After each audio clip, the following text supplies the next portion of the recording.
राज्यात लोकसभा निवडणुकीमध्ये झालेली पिछेहाट देवेंद्र फडणवीसांच्या चांगलीच जिव्हारी लागली आणि त्यामुळेच देवेंद्र फडणवीसांनी पराभवाची जबाबदारी स्वीकारली आणि उपमुख्यमंत्रीपद सोडण्याची तयारी दाखवली आहे। पण फडणवीसांच्या या वक्तव्यामुळे राजकीय भूकंप आलाय।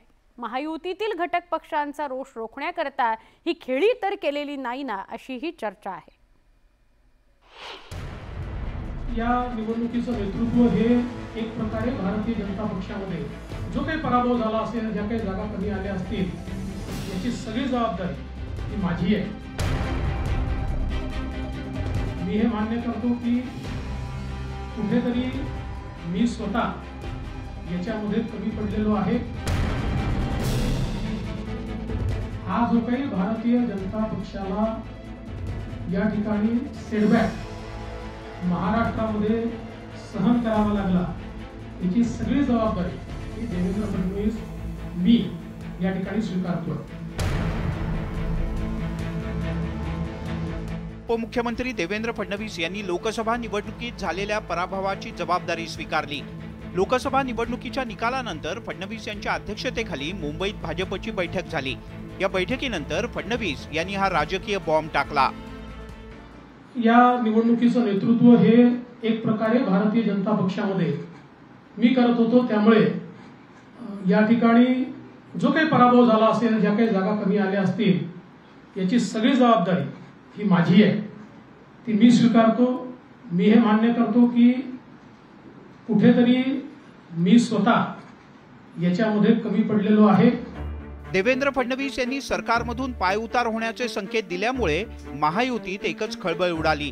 लोकसभा निवडणुकीतल्या पराभवाचं आत्मचिंतन करण्यापूर्वीच फडणवीस यांनी सरकारमधील मंत्रिपदाची जबाबदारी सोडण्याचे संकेत दिलेत। मी पक्षाला एक विनंती अजून करणार आहे। अर्थात भारतीय जनता पक्षामध्ये पक्ष सगळे निर्णय करतो की आता मला विधानसभेकरता पूर्ण वेळ त्या ठिकाणी उतरायचा आहे। त्याच्यामुळे मी भारतीय जनता पक्षाच्या शीर्षस्थ नेतृत्वाला ही विनंती करणार आहे की त्यांनी मला सरकारमधून मोकळं करावं आणि पक्षामध्ये पूर्ण वेळ काम करण्याची त्यांनी संधी द्यावी।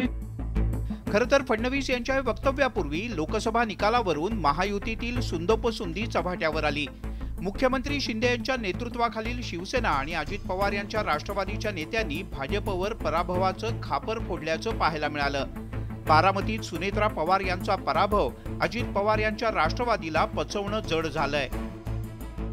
त्या लोकसभेमधले अशी काही लोक ज्यांना दादांनी मोठं केलं, जे आज व्हाईट टू व्हाईट कपडे घालून मोठ्या मोठ्या मर्सिडीज मध्ये फिरतात, त्या लोकांनी ऐनवेळी पाठ फिरवणं किंवा मित्रपक्ष म्हणून ज्यांच्याकडून अपेक्षा होती त्यांना अपेक्षित असं सहकार्य त्यांनी न करणं, याच्यामुळे एखादा व्यक्ती खचून जाणं साहजिक आहे। राज्यातील लोकसभा निवडणुकीची सगळी सूत्र उपमुख्यमंत्री देवेंद्र फडणवीस यांच्या हाती होती।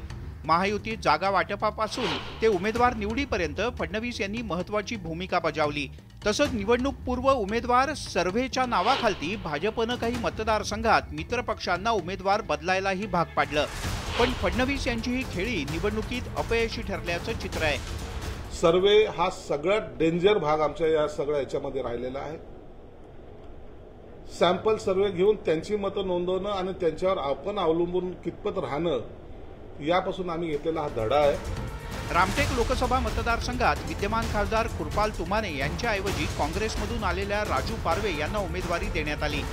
तर हिंगोली लोकसभा मतदारसंघात आधी हेमंत पाटील यांना उमेदवारी जाहीर झाली, पण नंतर बाबूराव कदम कोहळीकर यांना उमेदवारी देण्याचा निर्णय झाला।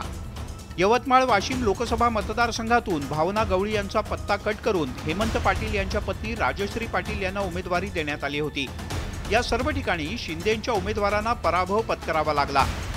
तर नाशिक, छत्रपती संभाजीनगर, दक्षिण मुंबई मतदारसंघावरून सुद्धा महायुतीत शेवटपर्यंत रस्सीखेच सुरू होती। त्यामुळे या मतदारसंघात शिंदेंना उमेदवारी जाहीर करण्यात बराच उशीर झाला। डिक्लेअर केलं तर स्वामीजींनी आपला अर्ज भरला नसता आणि त्याच्यामुळे लोकांनी मग मन बनवून टाकलं की राजाभाऊंना निवडून आणायचं आणि त्याच्यामध्ये हेमंतजींचा बळी गेला। एकंदरीत यामिनीताईंना सुद्धा तसंच 19 दिवस मिळाले। लास्ट म्हणजे अगदी सगळी प्रोसेस सुरू असताना अर्ज भरायची, त्यांचं तिकीट डिक्लेअर।